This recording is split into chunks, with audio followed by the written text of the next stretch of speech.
Puji nama Tuhan. Shalom Bapak Ibu dan saudara-saudari yang saya kasih di dalam nama Tuhan Yesus Kristus. Puji nama Tuhan, pagi hari ini kita kembali berkumpul bersama-sama untuk masuk dalam ibadah, masuk dalam hadirat Tuhan, memuji dan memuliakan namanya. Mari kita persiapkan setiap hati kita, persiapkan setiap jiwa kita dan roh kita untuk bertemu dengan Tuhan pada pagi hari ini. Sebelumnya saya undang untuk bangkit berdiri bersama-sama, kita akan membacakan Mazmur. Mazmur diambil dari Mazmur pasal yang ke-13 ayat 1 sampai ke 6. Mari sama Mazmur pasal 13 dengan judul perikop doa kepercayaan. Demikian firman Tuhan untuk pemimpin biduan, Mazmur Daud. Berapa lama lagi Tuhan kau lupakan aku terus menerus? Berapa lama lagi kau sembunyikan wajahmu terhadap aku? Berapa lama lagi aku harus menaruh kekhawatiran dalam diriku dan bersedih hati sepanjang hari? Berapa lama lagi musuhku meninggikan diri atasku? Pandangnya, jawablah aku ya Tuhan Allahku. Buatlah cahaya supaya jangan aku tertidur nanti, supaya musuh berkata,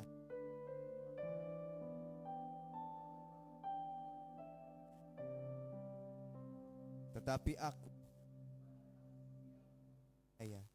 hatiku bersorak-sorak karena keselamatan. Aku mau menyanyi untuk Tuhan karena Ia telah berbuat baik kepadaku. Amin. Saya persilakan Bapak Ibu untuk kembali duduk. Kita mau angkat pujian kita bersama-sama. Kita mau terbang tinggi.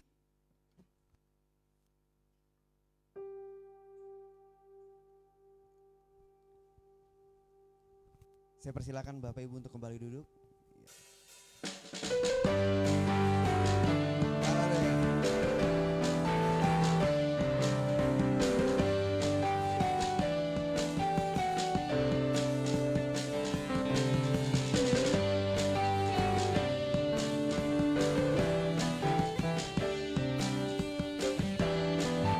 Mari kita mau katakan firman-Mu Tuhan, pelita bagi kaki kami. Haleluya. Firman-Mu Tuhan, pelita bagi kakiku. Janji-Mu terang bagi jalan-jalanku.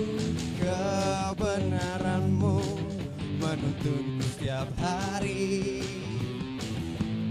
Ku menantikan-Mu, berikan kekuatan baru.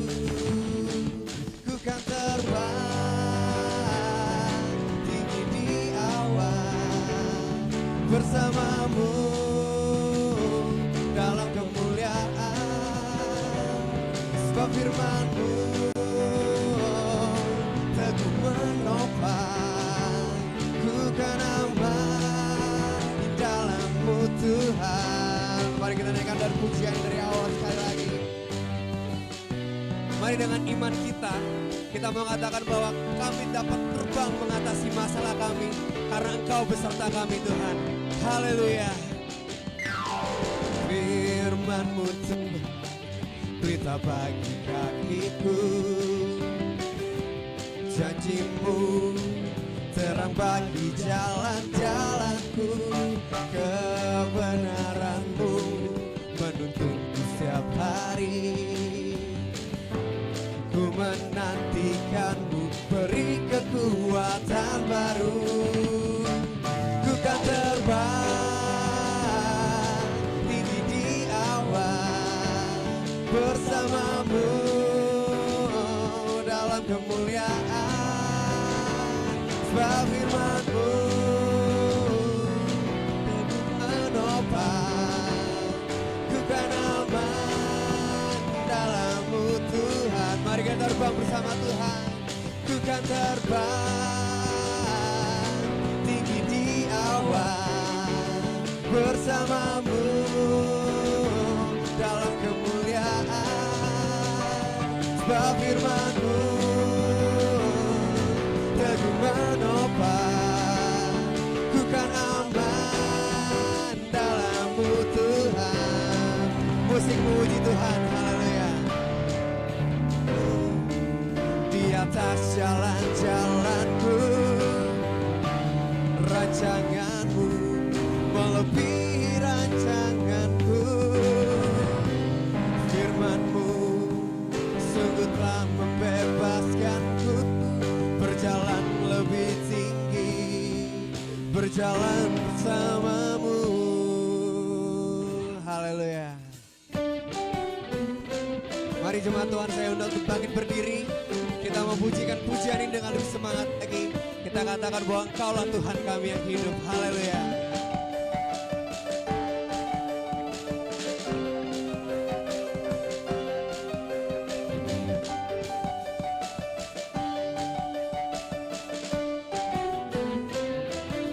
Mari kita mempersorak-sorak bagi Tuhan Yesus Kristus. Haleluya. Para papa papa para papa papa para papa papa para papa papa para papa papa. Tuhan yang beri kita kemenangan, Tuhan yang memberi kemenangan bersama kita, di dalam kita, di dalam kita. Oh, masuk dalam kemuliaan-Nya, Dia perlindungan dan pengharapan. Tuhan yang beri kemenangan, sekali lagi haleluya. Tuhan yang memberi kemenangan bersama kita, di dalam kita. Oh, masuk dalam kemuliaan-Nya, Dia perlindungan dan pengharapan. Sekali lagi dengan semangat. Tuhan yang memberi kemenangan bersama kita, di dalam kita. Haleluya. Masuk dalam kemuliaan-Nya, Dia perlindungan dan pengharapan. Dia perlindungan dan pengharapan. Dia perlindungan dan pengharapan. Para papa papa. Haleluya.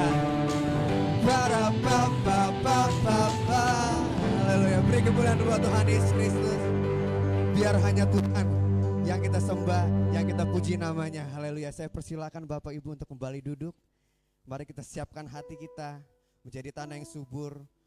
Ketika benih firman Tuhan dibagikan, akan bertumbuh dan berbuah lebat dalam setiap hidup kita. Haleluya Tuhan. Ini hidup kami Tuhan. Hidupku menggenapi firman-Mu, tanda mukjizat sertai tiap langkahku. Kau bersamaku di dalamku, jadi bukti kebesaran-Mu, jadi bukti kebesaran-Mu, jadi bukti kebesaran-Mu.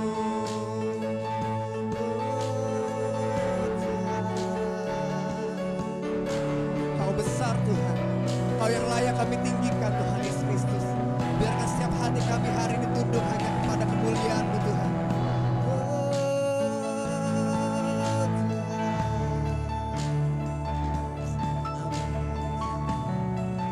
Kau yang sempurna Tuhan dalam setiap hidup kami.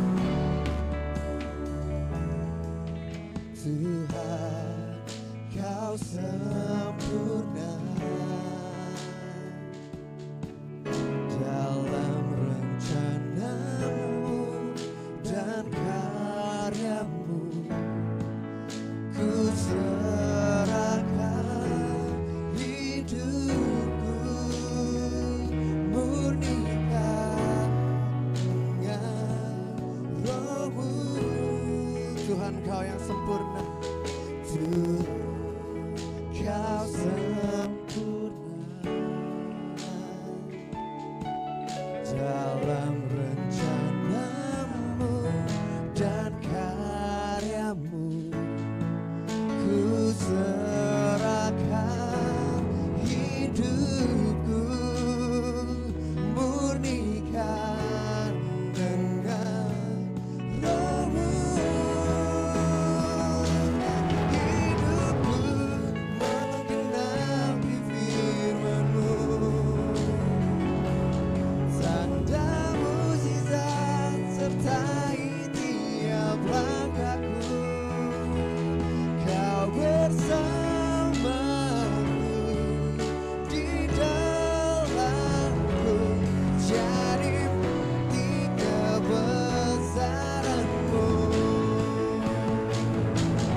Hidupku menggenapi firman-Mu. Tanda mukjizat akan ada dalam setiap hidup kami Tuhan, karena Engkau yang sertai setiap jalan kami. Oh Tuhan, Kau bersamaku di dalamku, jadi bukti kebesaran-Mu. Hidupku Tuhan, hidupku menggenapi firman-Mu, tanda mukjizat sertai tiap langkahku. Kau bersamaku di dalamku, jadi bukti kebesaran-Mu, jadi bukti kebesaran-Mu, jadi bukti kebesaran-Mu. Mari kita mau sembah Dia. Oh Tuhan, Kau yang layak kami sembah Tuhan, nama-Mu yang layak kami tinggikan. Haleluya.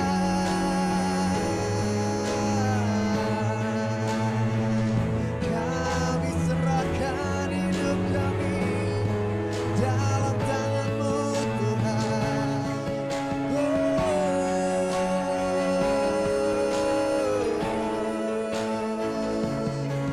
Yesus, Yesus, Yesus.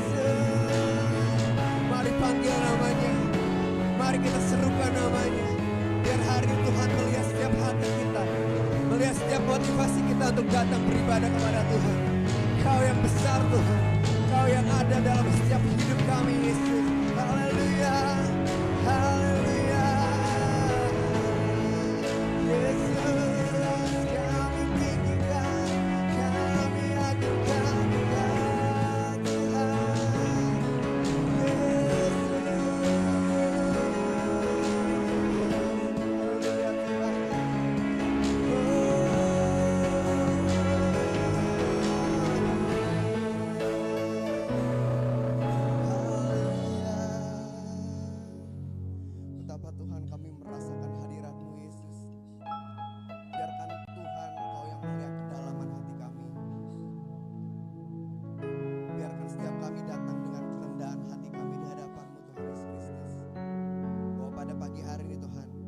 kami hanya memandang wajah-Mu Yesus. Kami gak mau memandang manusia Tuhan Yesus Kristus. Kami gak mau memandang manusia Tuhan, tapi kami mau memandang Engkau Tuhan. Kami gak mau berharap kepada manusia Tuhan. Kami mau berharap kepada Engkau Yesus. Haleluya Tuhan. Haleluya Tuhan Yesus Kristus.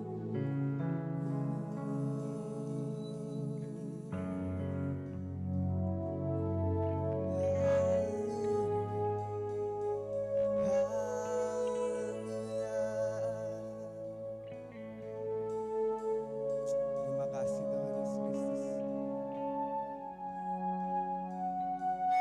Mari setiap kita memuji dan memuliakan nama Tuhan.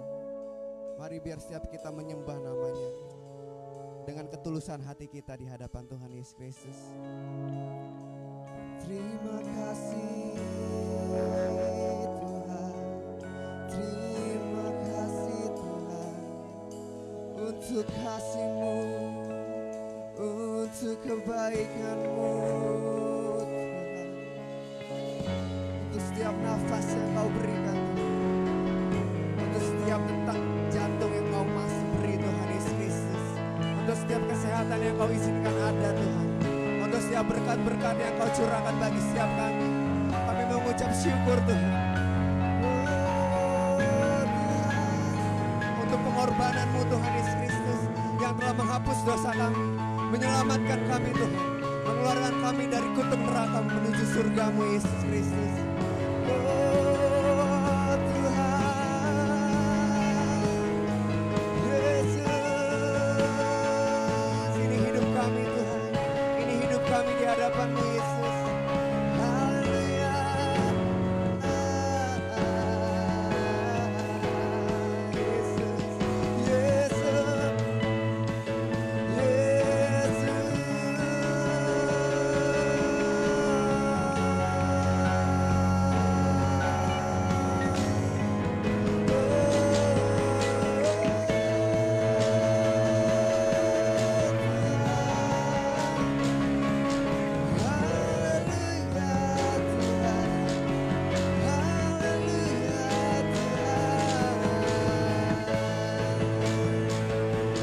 Yesus, biar nama-Mu Tuhan yang dipuji, biar nama-Mu Yesus yang ditinggikan, biar setiap makhluk tunduk kepadamu Tuhan, berteguk lutut di hadapan kuasa-Mu Yesus Kristus. Haleluya. Terima kasih Tuhan Yesus Kristus. Terima kasih Tuhan Yesus Kristus. Biarkan hidup kami Tuhan menggenapi setiap firman-Mu Yesus.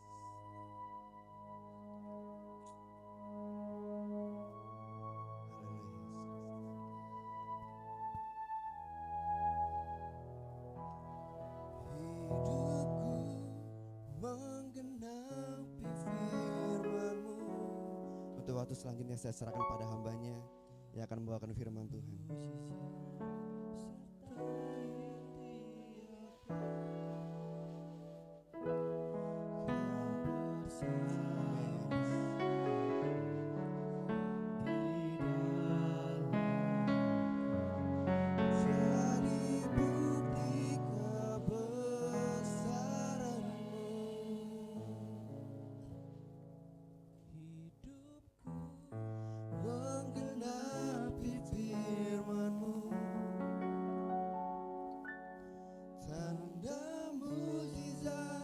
Sertai tiap langkahku, Kau bersamaku di dalamku, jadi bukti kebesaran-Mu.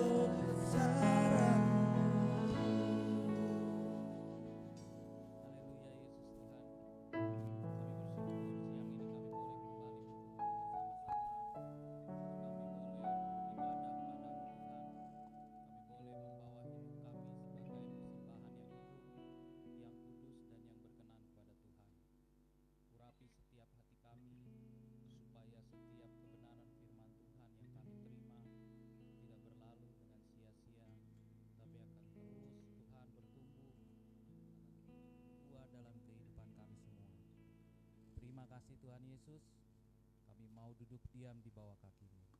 Di dalam nama Tuhan Yesus Kristus, kami berdoa dan kami bersyukur. Mari kita yang simak firman Tuhan sama-sama kita katakan amin. Shalom. Kasih karunia dan damai sejahtera dari Tuhan Yesus menyertai kita semua yang ada di tempat ini, maupun Bapak Ibu Saudara yang hari ini menyaksikan online masing-masing.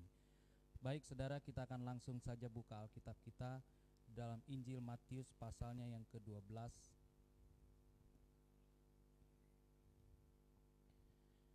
Ayatnya yang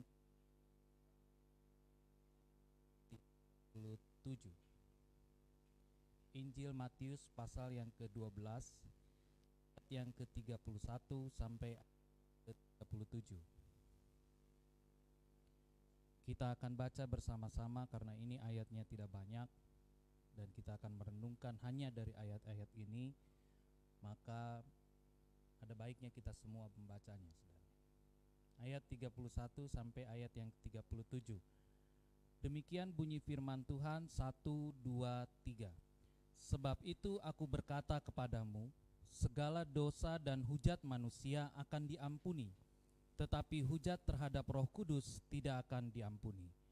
Apabila seorang mengucapkan sesuatu menentang Anak Manusia, ia akan diampuni. Tentang Roh Kudus, ia di dunia ini tidak, dan di dunia mendatang pun tidak. Jikalau suatu pohon kamu katakan baik, maka baik pula buah. Jikalau satu pohon kamu katakan tidak baik, maka tidak baik pula. Sebab dari buahnya pohon itu dikenal. Hai kamu keturunan ular beludak, bagaimanakah kamu dapat mengucapkan? Karena yang diucapkan mulut meluap dari hati. Orang yang baik melakukan hal-hal yang baik,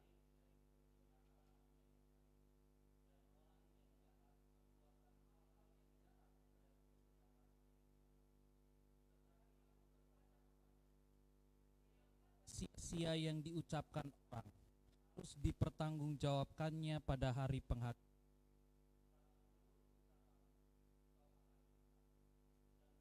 Ucapanmu pula engkau akan dihukum.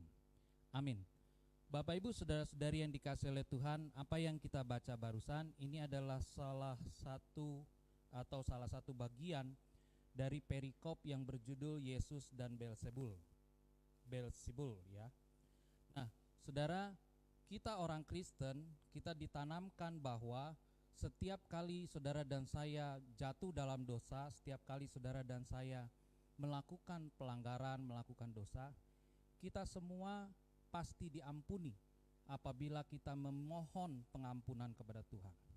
Dan itu semua diperkuat dari ayat-ayat yang barusan kita baca, bahwa di dunia ini siapapun saudara, apapun yang saudara lakukan, dalam keadaan saudara berdosa, maka ketika saudara memohon pengampunan dari Tuhan, Tuhan pasti mengampuni saudara. Tidak ada dosa yang tidak diampuni. Tetapi ayat 31 berkata, segala dosa dan hujat manusia akan diampuni. Ya, itu menjadi jaminan buat saudara dan saya bahwa apapun juga yang saudara lakukan, yang saudara perbuat ketika kita dosa, maka Tuhan pasti mengampuni kita apabila kita mau merendahkan diri, berbalik dari jalan-jalan kita yang jahat. Tetapi Kristen sekali tidak hal ini. Ada satu dosa yang tidak bisa diampuni, baik di dalam ini maupun setelah hidup ini. Artinya bahwa dosa inilah yang kekal, saudara. Dalam Injil Markus dikatakan ini dosa kekal. Artinya orang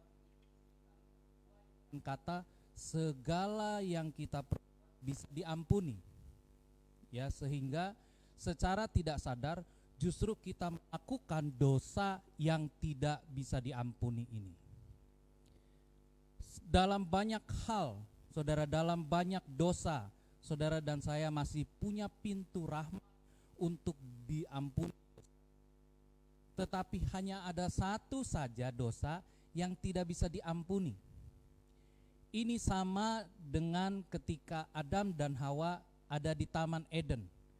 Ada sekian ratus pohon yang boleh mereka makan, tapi hanya 2 saja yang tidak boleh. Dan ada banyak orang yang berpikir, lah kan cuma 2, persentasenya kecil, maka kita tidak usah perhatikanlah, tidak usah jadi fokus. Padahal justru kejatuhan manusia karena yang 2 itu. Seringkali kita orang Kristen menganggap bahwa ayat-ayat yang kita baca barusan ini enggak ada. Berapa banyak saudara suka mendengar bahwa ada dosa ternyata yang tidak bisa diampuni? Kita enggak suka. Tetapi seandainya pun saudara dan saya baca, kita enggak tahu artinya. Apa itu dosa yang tidak bisa diampuni? Bukankah karya penebusan Kristus cukup buat saudara dan saya untuk menebus dosa kita? Ada pengajaran tertentu di dunia ini yang mengatakan bahwa dosa saudara, masa lalu, masa kini, dan masa yang akan datang. Jadi silakan saudara berbuat dosa sepuas-puasnya, Tuhan cukup mengampuni saudara. Kira-kira begitu pengajarannya. Ini anugerah yang hyper, ya, yang berlebih-lebihan. Memang kita harus mengakui bahwa anugerah Tuhan tidak pernah kurang untuk mengampuni saudara dan saya, selama kita mau minta ampun kepada Tuhan. Selama kita mengaku bahwa kita ini lemah, kita jatuh dalam dosa dan kita perlu pengampunan. Tetapi ada hal ternyata yang gak bisa diampuni, saudara. Dan saudara dan saya harus paham betul, ini adalah bagian kecil dari yang kita tahu dalam hidup kekristenan kita.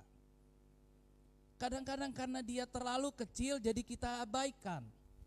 Karena dia kelihatannya selintas lalu, maka kita enggak anggap. Padahal justru hal-hal kecil itu yang membuat manusia tersandung. Adam tidak dosa karena banyak hal, tapi karena satu hal saja, ketidaktaatannya akan perintah Tuhan ketika dia memberontak dan dia memakan buah kehidupan. Nah, Bapak Ibu katakan dalam ayat 31 yang kita baca tadi, bahwa manusia akan diampuni. Ini penghiburan buat saudara dan saya bahwa pintu rahmat Tuhan, pintu pengampunan Tuhan tidak pernah tertutup sampai titik darah yang penghabisan. Kita punya buktinya, saudara, bahwa Tuhan mengampuni, Tuhan menyelamatkan orang yang bertobat di titik-titik darah penghabisan. Ada bukti-buktinya di dalam Alkitab. Kalau saudara baca orang yang disalib di sebelah kanan kiri Yesus, dan salah satunya bertobat. Dia ingin Yesus mengingat dia ketika ada di Firdaus. Dan Alkitab tidak mencatat bahwa penjahat ini bertobat dan sebelumnya itu melakukan sesuatu yang baik, enggak. Tetapi di jam-jam terakhir dia mau mati, baru dia percaya Yesus. Apakah dia diselamatkan? Dia diselamatkan. Tetapi Alkitab juga mencatat ada orang-orang yang tidak diampuni. Tidak ada kesempatan atau tidak ada lagi pemulihan buat dia.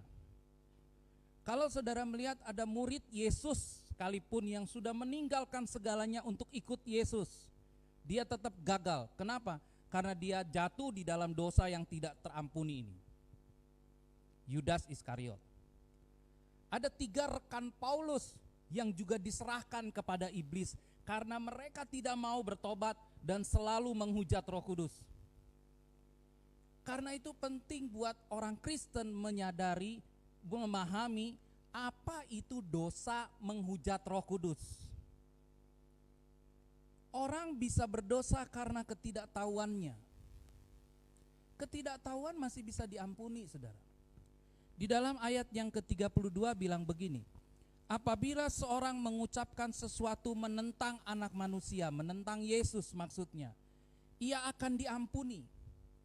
Orang boleh mengolok-olok Yesus, orang boleh menolak Yesus, orang boleh menghina Yesus, bahkan orang boleh menyiksa Yesus, menyalibkan Yesus. Mereka akan diampuni. Ketika mereka melakukan itu kepada Yesus, Yesus bilang, kamu akan diampuni kalau kamu bertobat. Dosa itu dosa yang bisa diampuni. Kenapa? Karena memang ada orang yang bisa mengolok-ngolok Yesus, ada orang yang bisa menyangkal Yesus, ada orang yang bisa menyerang Yesus karena ketidaktahuan dia. Makanya di atas kayu salib Yesus berkata, Bapa, ampunilah mereka karena mereka enggak tahu apa yang mereka lakukan. Banyak di antara kita berdosa kepada Yesus karena ketidaktahuan, dan Tuhan akan ampuni saudara. Tuhan akan ampuni saudara. Akan tetapi sekali lagi di ayat 32 juga dijelaskan, ditegaskan bahwa jika ia menentang Roh Kudus, ia tidak akan diampuni. Apa itu penentangan akan Roh Kudus? Apa itu mendukakan Roh Kudus? Apa itu menyangkal Roh Kudus? Ini dosa yang tidak diampuni, berarti ini dosa yang sangat penting buat saudara dan saya memahami ini. Ya, kita semua perlu memahami ini. Tahukah saudara, ketika Bapak Ibu semua menerima Yesus, bertobat, diselamatkan oleh darah Yesus, maka Tuhan memberikan materai dalam hidup kita. Materai ini apa yang namanya Roh Kudus. Dia jaminan bahwa apa yang saudara miliki hari ini, dijanjikan hari ini, akan saudara miliki kelak di dalam kehidupan kekal. Roh Kudus ini down payment, ya, uang muka, bahwa ini pasti akan digenapi. Kalau kita mau beli rumah, down payment itu adalah suatu tanda bahwa sisa hutangnya pasti akan dibayar. Itu jaminannya. Roh Kudus juga adalah jaminan bahwa kehidupan kekal pasti kita akan peroleh. Akan tetapi saudara dan saya tahu bahwa keselamatan di dalam Kristen bukan hasil usaha kita, bukan atas hasil kesalehan kita. Semua karena anugerah dan kasih karunia Tuhan, saudara dan saya yang tidak layak diselamatkan, kita diselamatkan. Dan itu semua menjadi keyakinan bagi Bapak Ibu dan saya, bahwa siapapun kita di masa lalu, apapun dosa kita, merah seperti kirmizi, firman Tuhan bilang, akan dibuat putih seperti bulu domba. Tidak ada masalah dengan masa lalu saudara. Tetapi persoalannya, keselamatan itu tidak terjadi di masa lalu saja. Kita harus menghidupinya dalam kehidupan kita sehari-hari sampai kepada pemuliaan, glorification, sampai kita bertemu Tuhan face to face, muka dengan muka. Ini yang sulit. Mengapa? Karena ternyata orang bisa saja gagal di dalam perjalanannya kepada pemuliaan. Mengapa bisa gagal? Karena mereka tidak tahu ada satu dosa yang tidak bisa diampuni. Dan kita orang Kristen sekalipun bisa terjebak dalam dosa ini. Di dalam ayat-ayat sebelumnya yang kita baca saudara, dikatakan begini, ketika Yesus melakukan mujizat, mengusir orang yang kerasukan setan, maka orang-orang Farisi menuduh dia. Kata orang Farisi berkata begini, dengan Beelzebul, penghulu setan, ia mengusir setan. Waktu Yesus mengusir dengan kuasa Roh Kudus, maka orang Farisi yang dalam tanda kutip adalah orang yang mengerti kitab suci, mereka menuduh Yesus mengusir setan dengan kuasa setan. Ini adalah hal yang sangat menyakitkan Roh Allah. Ini adalah tuduhan yang disebut mendukakan Roh Kudus. Kalau mereka menyerang Yesus, Yesus tidak peduli. Tetapi yang diserang adalah Roh Kudus. Yang dituduh adalah kuasa Roh Kudus. Ada banyak orang Kristen yang hari-hari ini melakukan hal yang sama seperti orang Farisi. Kita tidak lagi percaya akan kuasa Roh Kudus. Tahukah Bapak Ibu Saudara bahwa Roh Kudus adalah Roh Allah yang hidup yang ada di dalam hati kita. Dia menuntun saudara setiap hari. Dia mengingatkan saudara akan keinginan-keinginan Tuhan dalam hidup saudara. Dia menunjukkan jalan kepada Bapak Ibu Saudara. Dia menyatakan mujizatnya, kuasanya, segalanya dia singkapkan kepada kita. Lewat apa? Lewat hati nurani. Hati nurani adalah hati kita yang paling dalam, sanubari kita yang paling dalam, yang sering kali kita abaikan, saudara. Lihat bagaimana kalau kita buang sampah di jalan. Lihat bagaimana kalau kita melakukan atau berpikir hal-hal yang jahat kepada orang lain. Hati nurani kita sesungguhnya akan selalu mengingatkan kita. Saya gak bicara cuma orang Kristen.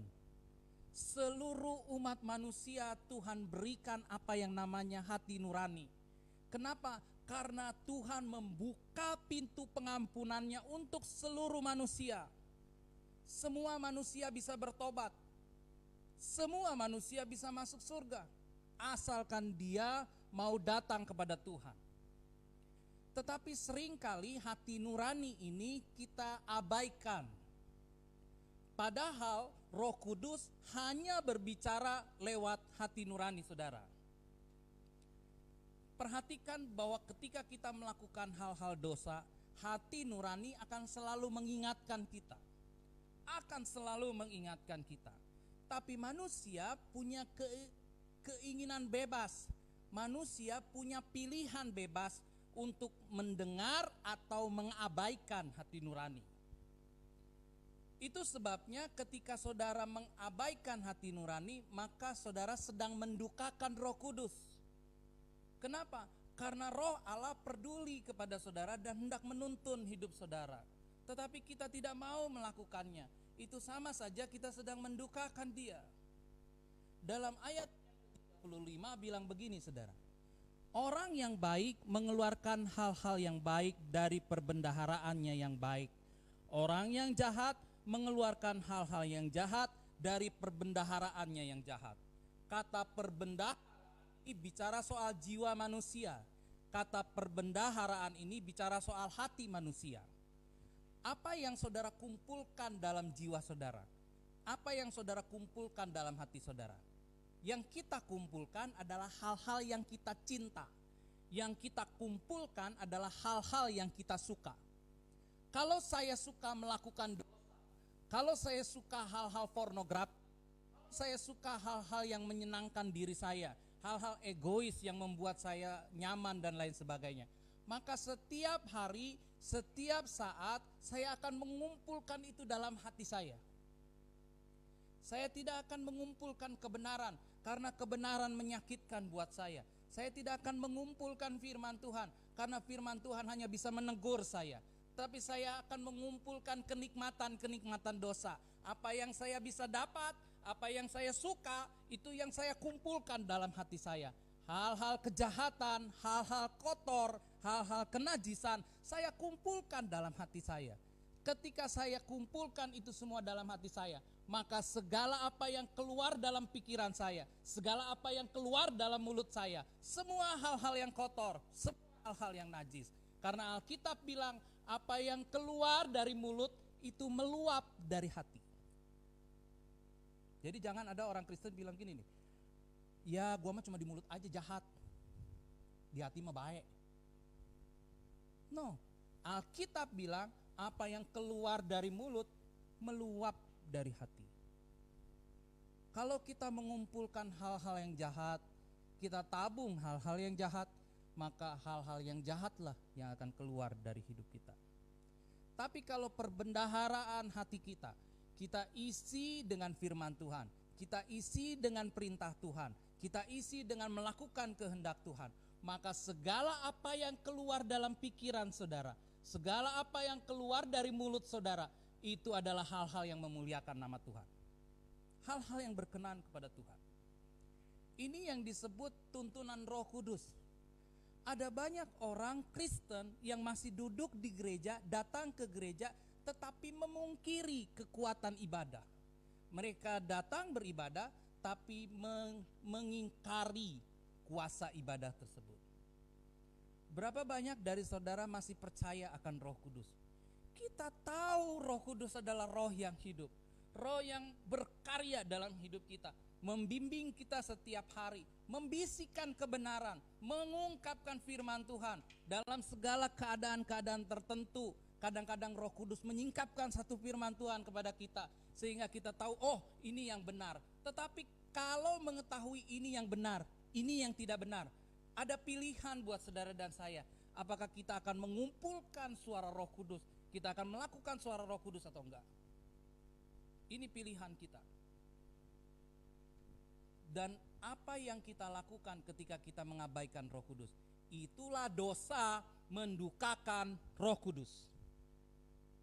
Waktu saudara tidak percaya Tuhan mampu melakukan segala sesuatu, waktu saudara tidak mampu bersandar kepada Tuhan menyelesaikan masalah saudara, sesungguhnya saudara sedang mengingkari kekuatan Roh Kudus. Kita sedang menyangkali Dia. Seringkali kita berkata bahwa kita harus berusaha dulu sekuat tenaga kita. Kita harus dulu berusaha. Baru kalau sudah mentok, kalau sudah menyerah, kita datang sama Tuhan. Salah. Yang pertama saudara harus datang kepada Tuhan dulu. Baru Tuhan akan memberikan kekuatan kepada saudara. Tapi untungnya kita, Allah itu Maha Pemurah dan Maha Pengasih. Walaupun dengan sikap yang salah saudara datang sama Tuhan, udah mentok baru datang sama Tuhan, Tuhan tetap mengasihi saudara, Tuhan tetap mengampuni saudara. Tapi jangan sampai kita mendukakan Roh Kudus. Kami pernah berdiskusi sama-sama hamba Tuhan, sama-sama belajar firman Tuhan, pernah berdiskusi. Sampai batas mana Tuhan mengampuni manusia? Sampai batas mana kita bisa diampuni? Kalau memang ada dosa yang tidak bisa diampuni, lalu sampai batas mana Allah bisa mengampuni kita? Kita berdiskusi. Apakah kalau dia terus menyangkali Tuhan, nggak kenal Tuhan, apakah dia bisa diselamatkan? Kalau dia tidak pernah mendengar tentang Yesus, apakah dia bisa diselamatkan? Kalau dia tidak pernah mengikuti perintah Tuhan, bukan umat Tuhan, apakah dia diselamatkan? Sampai titik mana Tuhan menerima pertobatan? Sampai batas mana? Lalu kami semua sepakat bahwa rahmat Tuhan tidak terbatas sampai detik yang terakhir. Artinya ada orang yang masih diizinkan bertobat di nafas-nafas akhirnya. Dan kita tetap yakin Tuhan menerima pertobatannya. Tetapi memang ada orang-orang yang tidak bertobat sampai titik penghabisan. Saya dan saudara tidak bisa menghibur diri dan berkata bahwa orang ini akan diselamatkan Tuhan. Enggak. Terbukti di dalam Alkitab ada orang-orang yang memang diserahkan kepada iblis untuk bersama-sama dengan iblis karena mereka tidak pernah bertobat. Mereka terus menyangkali Roh Kudus. Roh Kudus di dalam kehidupan kita adalah roh yang membimbing kita, melewati kita untuk bisa sampai kepada pemuliaan. Kita membutuhkan Roh Kudus setiap hari. Roh Kudus tidak pernah jemu-jemu berbicara dalam hati saudara. Tetapi apa yang kita lakukan seringkali mendukakan Roh Kudus. Inilah sebabnya orang Kristen harus diperingatkan saudara, bahwa jangan sampai hati nurani saudara menjadi tumpul gara-gara saudara terlalu sering mendukakan Roh Kudus. Karena dosa yang ini dosa yang gak bisa diampuni. Kenapa disebut tidak bisa diampuni? Karena ketika saudara berhenti menganggap Roh Kudus, ketika saudara berhenti percaya bahwa Roh Kudus adalah Allah yang memerintah dan berdaulat dalam hidup saudara, ketika saudara tidak lagi menganggap Roh Kudus sebagai Tuhan dan penguasa tunggal dalam hidup saudara, maka sebetulnya Roh Kudus tidak punya tempat lagi di hati saudara. Kalau Roh Kudus tidak punya tempat dalam hati saudara, di mana jaminan keselamatan saudara? Bukan KTP-mu, bukan akte baptismu, tetapi Roh Kudus itulah jaminan saudara. Jangan mentang-mentang kita punya surat baptisan terus kita berkata ini jaminan masuk surga. No. Jangan mentang-mentang saudara pelayanan lalu saudara bilang saya pasti masuk surga. No. Tuhan bisa gak mengakui saudara? Yang pertama saudara harus tahu bahwa jangan sampai kita memungkiri kekuatan Roh Kudus. Saudara dan saya hidup di zaman akhir. Kita semua hidup di zaman Roh Kudus. Dan ada banyak karunia Roh Kudus. Ada banyak buah-buah Roh Kudus. Kuasa Roh Kudus dinyatakan di hari-hari akhir ini. Justru ketika banyak kemurtatan, ketika banyak kejahatan di dunia ini, karya Roh Kudus semakin dinyatakan, saudara. Itu sebabnya Bapak Ibu dan saya harus waspada. Jangan sampai kita terjebak oleh setan, masuk ke dalam dosa, tidak percaya kepada Roh Kudus. Mungkin saja ada orang yang secara kasar tidak percaya akan Roh Kudus. Mungkin. Ada kok orang-orang Kristen yang tidak mengakui karunia Roh Kudus. Ada kok orang-orang Kristen yang berkata bahwa karunia Roh Kudus sudah berhenti dari sejak Alkitab ini ditulis. Akan tetapi kita semua tahu bahwa Allah yang kita sembah bukanlah Allah yang terikat pada sebuah buku, tetapi Allah yang kita sembah adalah Allah yang hidup, Allah yang berkarya dulu, sekarang, dan sampai selama-lamanya. Dia adalah Alfa dan Omega. Dia terus ada. Orang yang dulu ditolong, hari ini pun pasti ditolong. Kalau dulu Allah bisa melakukan mujizat, hari ini pun dia masih bisa lakukan mujizat. Tetapi ketika saudara berhenti membutuhkan Roh Kudus, berarti sebetulnya saudara berhenti membutuhkan keselamatan. Keselamatan orang itu bisa hilang di dalam perjalanan. Kita bisa gagal di dalam perjalanan kita. Makanya jangan sampai saudara terjebak hidup dengan nyaman bahwa ya udahlah, segala sesuatu bisa kita selesaikan dengan kekuatan sendiri. Segala sesuatu bisa diselesaikan dengan hikmat sendiri, dengan pengetahuan sendiri. Enggak, saudara. Tetapi kita harus hidup sepenuhnya bersandar kepada Roh Kudus. Kalau ada orang yang tidak mengakui karya, kalau ada orang yang tidak mengakui karunia Roh Kudus, itu mungkin secara kasar dia sedang Roh Kudus, dia sedang mendukakan Roh Kudus. Dikatakan dia sedang menghujat Roh Kudus. Tetapi yang hakiki bukan secara kasar kita bilang Roh Kudus jelek, Roh Kudus kau gak mampu, Roh Kudus kau lemah. Tidak, bukan seperti itu menghujat terhadap Roh Kudus. Penghujatan Roh Kudus yang paling hakiki adalah ketika kita memungkiri kuasanya. Roh Kudus mampu mengubah hidup saudara. Roh Kudus mampu memulihkan saudara. Roh Kudus mampu menyembuhkan saudara. Roh Kudus mampu mencukupi kehidupan saudara. Roh Kudus mampu melakukan segala apapun untuk saudara. Tetapi kita hidup seperti tidak punya Roh Kudus. Dalam masalah kecil kita andalkan diri sendiri. Dalam masalah besar kita tidak bisa mengandalkan Roh Kudus. Di dalam kita kesusahan kita tidak mau lari kepada Roh Kudus. Waktu jatuh dalam dosa bukan datang pada Roh Kudus, bukan memberi pertobatan, justru kita lari daripada Tuhan. Kita melakukan hal yang sama seperti Adam dan Hawa lakukan. Ketika mereka jatuh dalam dosa, bukan datang dan bertobat, malah lari dan bersembunyi dari Tuhan. Siapa saudara dan saya bisa lari dari Tuhan? Siapa kita bisa bersembunyi dari Yang Maha Kuasa? Nggak bisa. Tetapi karena kebodohan kita berkata mungkin kita bisa menjauh dari Tuhan. Saudara dan saya, kita harus tahu bahwa Allah Roh Kudus selalu membuka pintu pertobatan, selalu membuka pintu pengampunan, asal kita mau datang dan mengaku, bertobat, berbalik dari jalan-jalan kita yang salah. Inilah keindahannya bersama Tuhan. Adalah Allah Immanuel, Allah yang selalu menyertai, Allah yang bukakan jalan-jalan ke. Dan saya gak pernah jalan sendirian. Dalam problema hidup ini Allah turut bekerja untuk mendatangkan kebaikan bagi saudara. Asalkan saudara mengasihi Tuhan. Dan percayalah, jangan pernah takut datang pada Tuhan. Karena pintu rahmat Tuhan selalu terbuka buat saudara dan saya ketika kita mau datang kepada Tuhan. Minta ampun kepada Tuhan. Kita butuh Tuhan dalam hidup ini. Jangan sombong jadi orang. Jangan kita merasa kita tegar tengkuk, kita gak mau berubah.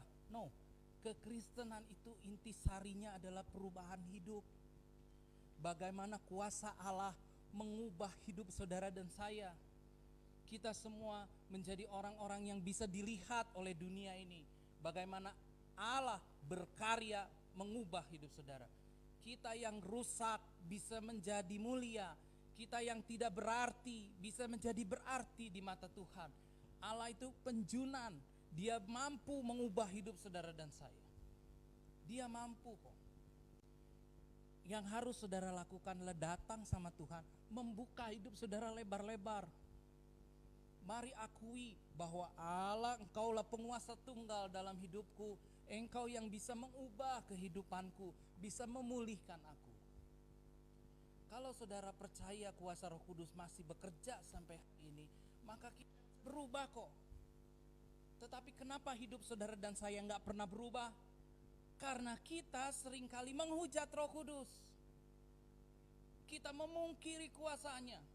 Kita gak percaya Allah Roh Kudus itu adalah Allah yang bisa melakukan segalanya buat kita. Kita terlalu tertipu oleh setan bahwasanya kita adalah orang-orang yang tidak ditolong. Kita adalah orang-orang yang diabaikan. Kita orang-orang yang harus berjuang sendiri. Enggak, saudara. Saudara dan saya tidak diciptakan untuk sendirian. Kita semua disertai oleh Tuhan. Tuhan tidak pernah meninggalkan saudara sendirian. Dia memperlengkapi kita dengan Roh Kudus. Itu sebabnya hari ini saudara, mari belajar sesuatu dari firman Tuhan. Miliki keterbukaan, miliki saudara hati yang rela untuk dibentuk, hati yang rendah untuk datang kembali kepada Tuhan, hati yang tidak sombong, hati yang mengaku bahwa Roh Kudus itu berdaulat dalam hidup kita. Mari mulai lagi kepekaan saudara akan suara Roh Kudus. Setiap saat saya percaya Roh Kudus masih tetap berbicara kepada kita. Roh Kudus ingin komunikasi dengan saudara dan saya. Waktu saudara berdoa, jangan saudara merasa bahwa Tuhan tidak mendengar saudara. Apapun yang saudara rasakan, mungkin setan bisa menipu saudara bahwa tidak ada sesuatu yang terjadi. Tetapi sesungguhnya Allah ada, Dia mendengar setiap doa kita dan Dia sanggup menjawab doa saudara. Allah yang sama yang melakukan mujizat di zaman yang lalu adalah Allah yang sama yang bisa melakukan mujizat di masa kini. Segala apapun masalah kita saudara, setiap apapun problema kita, Allah menyediakan jalan keluarnya. Tapi kenapa seringkali kita gak dapat solusi? Karena kita tidak mau datang sama Tuhan. Kita sudah berhenti berdoa, kita berhenti percaya, bahkan kita sering menolak ketika Tuhan menuntun kita. Karena itu hari ini firman Tuhan hanya ingin mengingatkan saudara dan saya bahwa ada Allah yang memperhatikan hidup kita. Ada Allah yang senantiasa membuka tangan, bersedia memeluk engkau kembali.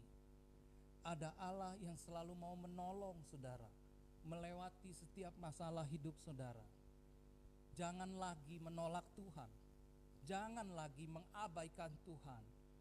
Apapun tuntunannya dalam hidup saudara, mari belajar melangkah bersama Tuhan.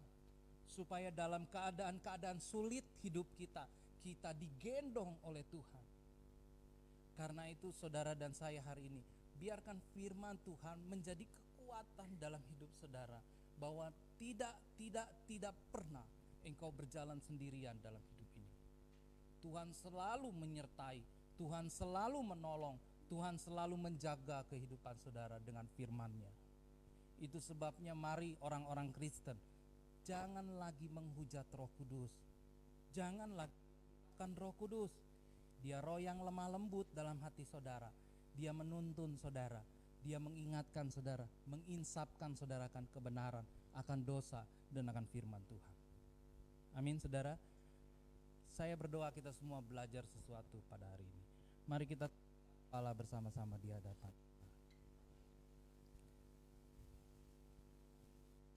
Tak terbatas kuasa-Mu Tuhan. semuanya dapat kau lakukan.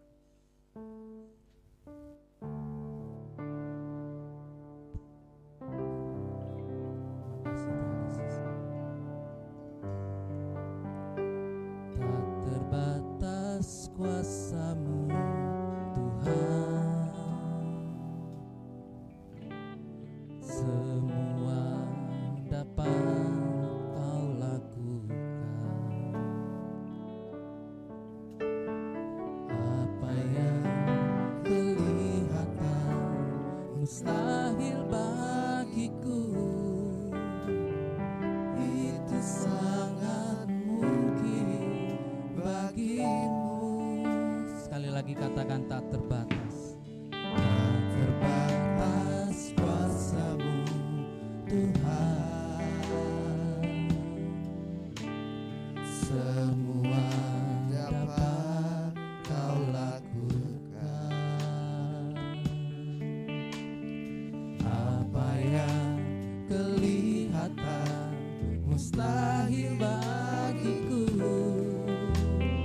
itu sangat mungkin bagimu. Di saat ku tak berdaya, kuasa-Mu yang sempurna. Ketika ku percaya, mujizat itu nyata, bukan karena kekuatan, namun Roh-Mu yang Tuhan. Ketika ku berdoa, mujizat itu di saat ku tak berdaya, kuasa-Mu yang sempurna. Ketika ku percaya, mujizat itu nyata, bukan karena kekuatan, namun Roh-Mu yang Tuhan.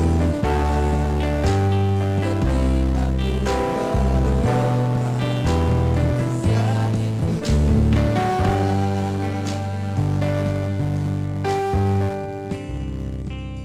Terima kasih Tuhan Yesus. Ajari kami Tuhan untuk selalu bersandar kepadamu. Ajari kami untuk selalu mengandalkan Engkau. Karena kami tahu kami tidak bisa berjalan sendirian. Dan kami juga percaya bahwa mujizat-Mu, jalan-jalan keajaiban-Mu masih Tuhan nyatakan sampai hari ini. Oleh karena itu Tuhan, ajari kami terus untuk terus percaya. Ajari kami terus untuk terus mengandalkan-Mu. Amin. Sehingga kami percaya bahwa di dalam hidup ini Ya. tidak ada yang mustahil dalam kehidupan kami Tuhan. Karena kami tahu Allah yang maha kuasa, Allah yang maha mampu akan selalu ada untuk menolong kami. Amin. Terima kasih Tuhan Yesus, terima kasih. Hamba selesai berbicara, tapi Roh Kudus Kau tak pernah berhenti berkarya. Terus tumbuhkan firman-Mu menjadi kekuatan dalam kehidupan kami. Di dalam nama Tuhan Yesus Kristus, kita yang diberkati Tuhan sama-sama kita katakan Amin. Tuhan berkati saudara.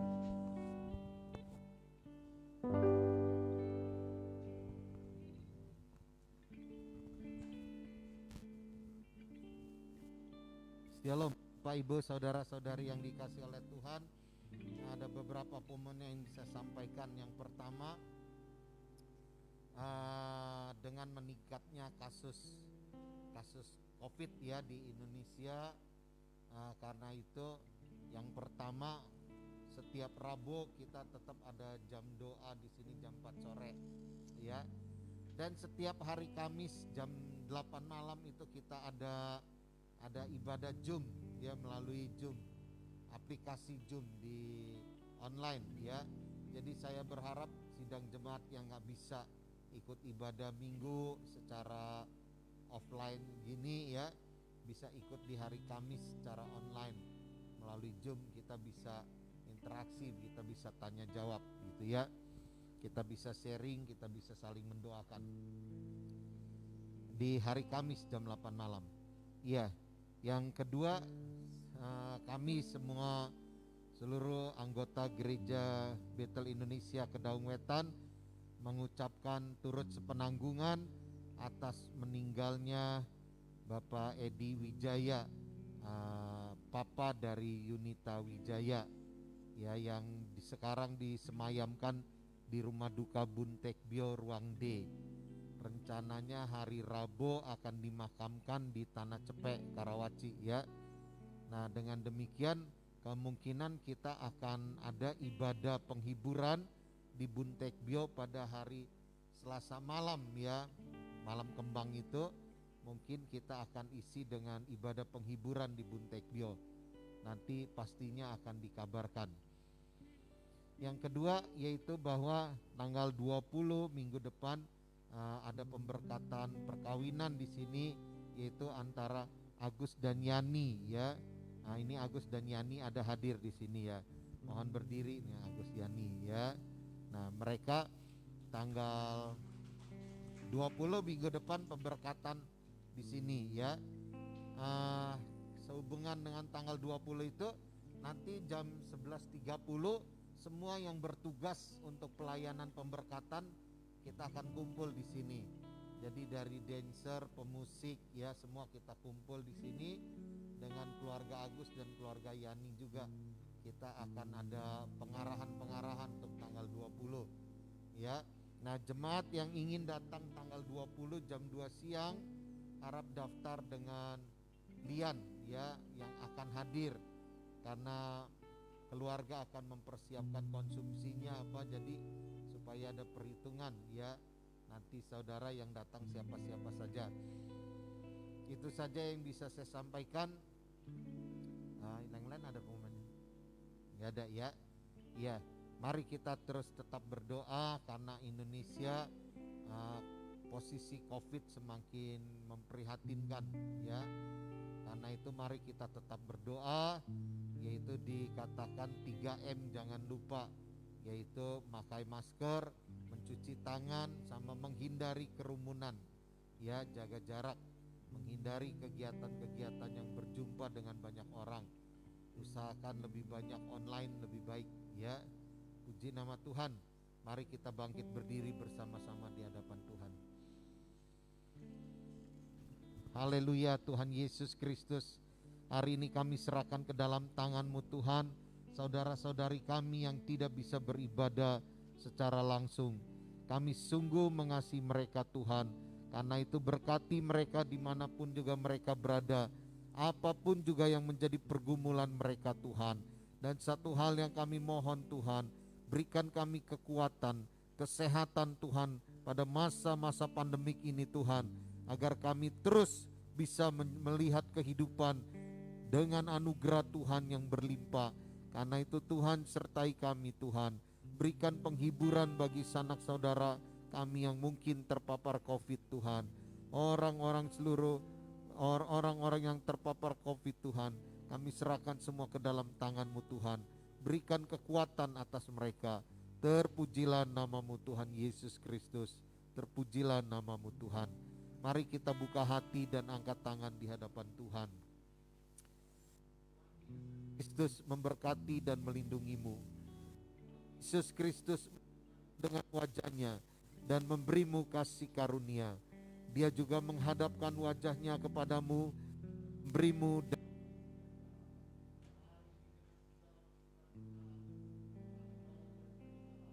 segala berkat yang terbaik langit dan bumi. Allah anak yang telah mati bagimu di kayu salib, memberikanmu pengampunan dosa, keselamatan, kehidupan kekal, sorga yang mulia. Dan Allah Roh Kudus yang ada di dalam hatimu, Dia roh yang lebih besar daripada roh yang segala ada di dunia ini. Dia telah menghidupkan engkau dan memberikan engkau menjadi manusia ciptaan yang baru, karena Dia adalah penolong dan penghiburmu. Di dalam nama Tuhan Yesus Kristus kami menerima semuanya ini. Karena itu marilah kita berdoa bersama. Bapa kami yang di sorga, dikuduskanlah namamu, datanglah kerajaan-Mu, jadilah kehendak-Mu di bumi seperti di sorga. Berikanlah kami pada hari ini makanan kami yang secukupnya. Dan ampunilah kami akan kesalahan kami, seperti kami juga mengampuni orang yang bersalah kepada kami. Dan janganlah membawa kami ke dalam pencobaan, tetapi lepaskanlah kami daripada yang jahat. Karena Engkaulah yang punya kerajaan dan kuasa dan kemuliaan sampai selama-lamanya. Amin. Tuhan memberkati.